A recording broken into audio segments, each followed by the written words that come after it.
Pessoal, hoje eu vou falar com vocês sobre o que não fazer na hora de estruturar um trabalho monográfico.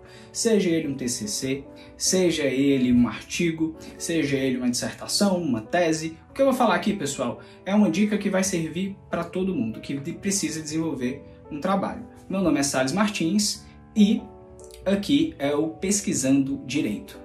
Beleza, pessoal, para explicar isso, a dica que eu tenho para dar hoje, eu vou contar para vocês uma história. Eu vou contar a história desse garoto, o nome dele é Tício, certo? E aí, o Tício, ele precisa fazer uma monografia ou um artigo.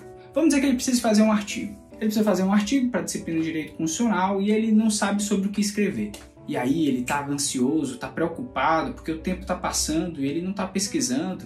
Os amigos dele dizem para ele que já estão escrevendo, que na maioria das vezes é mentira. E aí ele tá assistindo o Jornal Nacional e vê uma notícia. Ele vê a seguinte notícia: ministro do Supremo Tribunal Federal, Alexandre de Moraes, decide que a indicação do presidente da República para o cargo de ministro de Estado não vai ser acatada, vai ser controlada pelo Poder Judiciário. Isso, que é uma prerrogativa do artigo 84 da Constituição, depois você dá uma olhada, caso você queira. E aí, o Tício pensa: meu irmão, como é que pode? Um absurdo! O Supremo Tribunal Federal se metendo sobre questões políticas. Isso não está correto. Aqui, achei um tema para escrever. Vou escrever sobre ativismo judicial. E aí o Tício ele começa a pesquisar, ele vai atrás dessa decisão, e aí ele se depara com o primeiro problema. Como é que ele vai estruturar o trabalho dele? Ele chega à seguinte ideia, à seguinte sacada. Presta atenção na sacada do Tício. O Tício vai pensar assim: meu primeiro capítulo vai ser um capítulo histórico. Eu vou explicar como que aconteceu a separação dos poderes. Quem foi que criou? Vou falar do Montesquieu, vou falar da criação do Estado, vou falar do Estado moderno.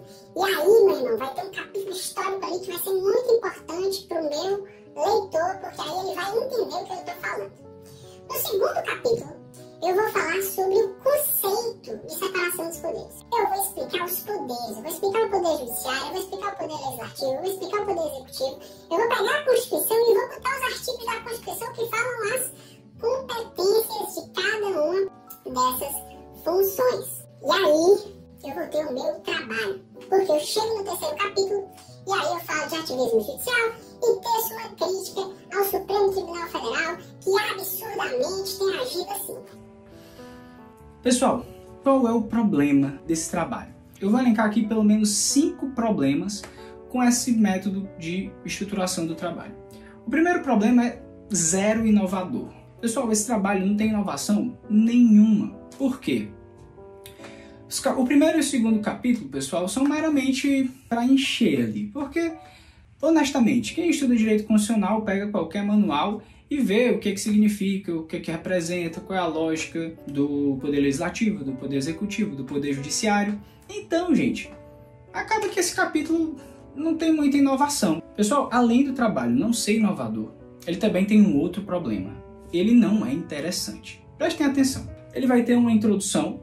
Essa introdução vai ter aí umas 2 páginas. O capítulo 1 ele vai encontrar muita coisa, porque tem manual, tem um monte de livros tratando sobre isso. E aí vai ser mais fácil ele encontrar essas informações. E aí esse capítulo, vamos dizer que eles tenham umas 15 páginas. O capítulo 2 vai ter umas, vamos dizer aqui, umas 10, né? Vamos ser bondosos, vamos dizer que tem 10, 11. O capítulo 3, que é o capítulo mais importante aí, vai ter umas 6, 8. A gente junta com conclusão, que vai ter uma página. Se a gente soma capa, resumo, sumário, referências, vamos dizer que dá um trabalho de umas 45 páginas, mais ou menos. Percebam, desse trabalho, se a gente exclui o capítulo 1, capítulo 2 e todos esse resto, porque aparentemente a discussão mesmo vai acontecer ali no capítulo 3 e nas considerações finais, poxa, a gente tem um trabalho em que você vai ter que ler boa parte dele para só no finalzinho pegar um ponto que talvez seja mais interessante. Sabe o que é isso? É a mesma coisa de um amigo seu chegar para você, indicar para você assistir uma série, aí ele fala assim: pô, cara, assiste essa série aqui, que essa série é massa. Spartacus, por exemplo, que é uma série muito boa, inclusive o pessoal indica. Assiste Spartacus, só que Spartacus vai ficar bom só no final. Poxa vida, que coisa ruim, né?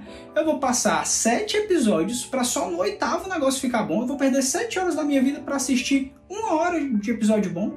Não faz sentido, né, pessoal? Então é a mesma coisa com relação a esses trabalhos que fazem um capítulo histórico, um capítulo conceitual e só no 3º capítulo que vai entrar realmente no problema. Então, zero interessante.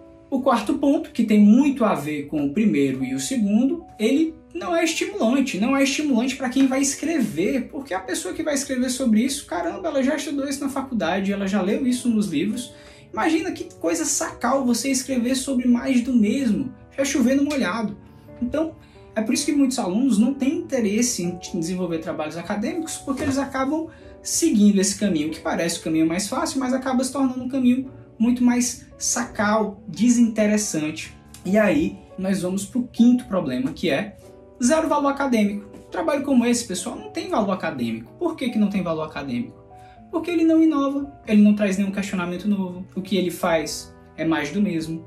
Então, quando você assume essa forma de desenvolver o trabalho, você faz um trabalho, fica um trabalho mais do mesmo, um trabalho que, enfim, não vai ter um valor ali de natureza acadêmica. Então, são essas os 5 problemas que acontecem quando você desenvolve um trabalho desse tipo.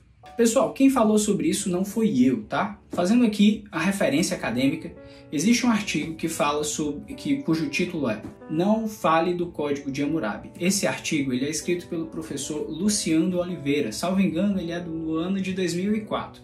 Eu vou deixar aqui nas referências para vocês depois, caso vocês queiram acessar. E aí é muito interessante porque o que esse autor fala é que, pela experiência dele, de trabalhos de tese, de doutorado e de dissertações de direito, ou seja, trabalhos num nível alto, ele basicamente encontra a mesma estrutura. Ele chega a dizer, ele não trabalha com dados, né, mas ele chega a dizer que boa parte dos trabalhos que ele analisou ou analisa tem essa estrutura. E que para ele são trabalhos que não trazem qualquer relevância, qualquer valor acadêmico. E aí, pessoal, o que fazer? O que fazer? Se você acha que eu vou dizer para você, em momento algum, usar essa estrutura... Achou errado, otário! Não é isso, pessoal. Capítulos históricos, capítulos conceituais, a depender de como você está desenvolvendo a sua dissertação, a sua monografia, o seu TCC, o seu artigo, podem fazer sentido. Se você está escrevendo um trabalho histórico, um trabalho sobre desenvolvimento das constituições do Brasil, poxa, faz todo sentido você botar vários capítulos históricos explicando esse tipo de informação. A questão não é traçar aqui uma regra definitiva em que nenhum trabalho pode ter essa estrutura. Meu ponto não é esse. Só que essa estrutura ela deve ser utilizada quando faz sentido com o trabalho que você está desenvolvendo. Se você está desenvolvendo, se você quer trabalhar, por exemplo, um conceito de ativismo judicial em diversos livros de direito constitucional, comparar, ver o que é que os autores falam, comparar com a doutrina, comparar com a jurisprudência, poxa, faz todo sentido ter capítulos conceituais. A questão aqui é você fazer essa estrutura como uma estrutura molde para quase todos os trabalhos, isso não faz sentido. E aí, o que fazer? Algumas opções. Se você já tiver começado, você pode pegar esses primeiros capítulos e colocar para introdução, porque muitas vezes esses capítulos realmente são introdutórios, podem apresentar algum dado relevante. Esses dados podem constar na introdução, e aí é interessante. Se fosse eu, tá? Se eu fosse fazer esse trabalho de ativismo judicial, eu faria diferente. Reparem como eu estruturaria esse trabalho. Eu pegaria meu capítulo 1 para fazer uma seleção de todas as decisões que aconteceram após 88 sobre ativismo judicial, mas de maneira específica. O meu exemplo começou com a indicação do ministro de Estado. Então eu ia pegar todas as situações em que o Supremo Tribunal Federal fez o controle sobre a decisão de um presidente de indicação de ministro de Estado. E aí eu ia explicar o contexto e as situações desses casos no primeiro capítulo. No segundo capítulo, eu ia apresentar os argumentos apresentados pelos ministros no sentido de serem contrários a essa possibilidade. Então eu ia estudar os casos e ia ver quais argumentos eles costumam utilizar. E no terceiro capítulo, eu apresentaria, por exemplo, o compilado de argumentações dos ministros que foram a favor desse tipo de controle. Seria interessante até pesquisar se tem algum ministro que é incoerente, né? Se num caso ele disse de um jeito, se no outro ele disse de outro.